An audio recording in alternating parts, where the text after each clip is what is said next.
సాహసం అనే కథని తెలుసుకుందాం.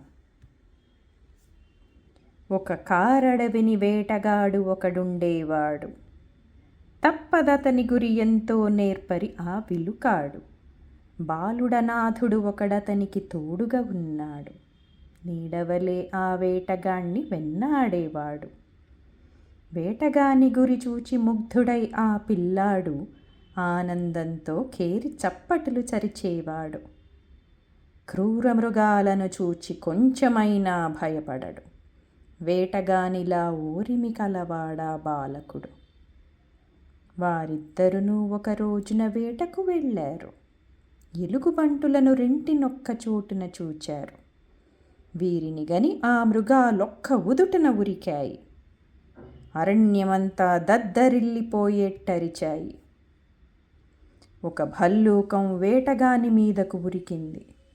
రెండవదానికి బాలుని వైపు కథను దొరికింది. దురదృష్టమది.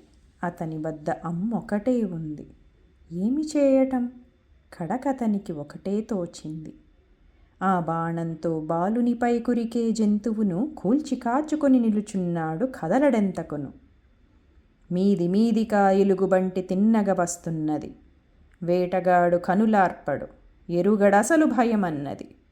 కొంచెంసేపా ఎలుగుబంటి నిలుచుందకలాగే. వెళ్ళిపోయినది వచ్చిన త్రోవను తిరిగి అలాగే. సాహసముంటే చాలు, మనిషికెన్నడూ ముప్పుండదు. ఇతరుల కోసం సాహసించినా ఏ తప్పుండదు.